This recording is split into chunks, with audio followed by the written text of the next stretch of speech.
তারেক রহমান সিলেট আইসইন আর তাইনর মঞ্চ এই ভিডিওটা সবচেয়ে বেশি ভাইরাল হয়।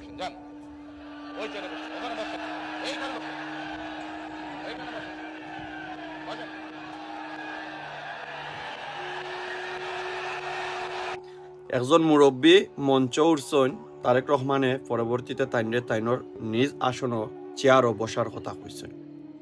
আর এটা দেখে অনেক মানুষের বাহাবাদিরা তো তার দিরা মানে কিত না কিত হয়ে গেছে।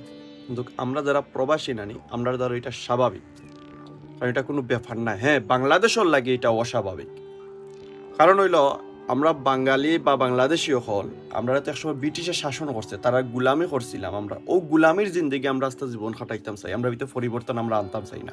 অনেক প্রবাসী আসুন ইউরোপ আমেরিকা, তারা জিন্দগিও তারা ওলা খান এটা খাম করেন আর গড় গিয়া ঘুমাই।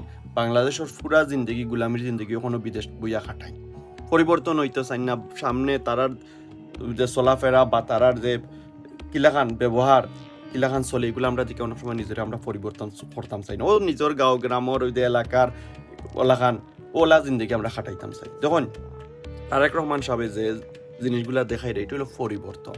একটা মানুষ অনেক দিন একটা দেশও আসছিল, চলাফেরা নিজের জুতা নিজে বহন করা, কিভাবে ভদ্রতা মানে সম্মান করা মানুষে এটা তাই বুঝাইতে চাইরা।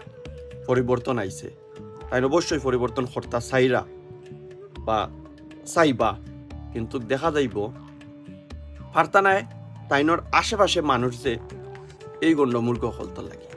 দেখবা কোনো সময় বাড়া মানছে আপনারা নষ্ট করতে নাই, আপনার আশেপাশের মানুষগুলাই আপনারা নষ্ট করবো। দলেরই কিছু মানুষ দেখবা বাহাবা ঠিকই হে দিব, কিন্তু তারেক রহমানের অনুসরণ করতে না। বেটায় জিলাখান নিজের জুতা বহন করে, নিজে জিলাখান অমায়িক ভাবে মানুষের লগে সহজে মিলামেশা করে, কথাবার্তা কর, দেখবা দলের অনেক নেতা এরকম ব্যবহার করতে নাই। তারা ভিতরে একটা দেখবা আমরা দেশে একটা যদি মানুষ এমপি হয়ে যায়, মেয়র হয়ে যায়, কমিশনার হয়ে যায়, দেখবা ইগুর পিছে তেল মারার লাগে। আর ইগুরে ফবু মানে ইগু যখন পারে না অনেক সময় ইলাখান ব্যবহার করবো, ইলাখান তারা তেল মারবো। মানে গুলামির জিন্দগি নানি, গুলামির জিন্দগি থেকে বারো হইতে চাই না। আমরা দেশও অনেক সময় ট্রেনও একসাথে মেয়রে আমরা চিতা করি, যাতায়াত করি। বাংলাদেশে দেখবানি আপনি একজন মেয়র যদি দেখুন বাজারে দি যার বা ইয়ে উঠে দেখবা মেয়র সাহেব আসসালামু আলাইকুম কই যাইরা, বেগ বাজার লইতানি, বেগ লইতো না জুতা লইতো হাতে দেবা পাগল হয়ে যাব। আমরা স্বভাব আমরা পরিবর্তন করতাম চাই না বা পরিবর্তন করতামও পারি না। আর তারাও নেতাও বলতেও দেখবা যারা আশেপাশে তাকিয়া তেল মারবো, সোয়াবিন মারবো, ঘি মারবো, এরারে সুযোগ সুবিধাও দিব। এর লাগে মানুষের ইচ্ছা করে তেলও মারে। আর ইটা দেশে ইটা নেই, আপনি তেল মারেন আর যেটা মারেন নিয়মের অনুযায়ী চলবো। তারেক রহমানের মন মানসিকতা ভালো হয়েছে, পরিবর্তন হয়েছে। আশা করি দোয়া করি আল্লাহ ওরা খান রাখ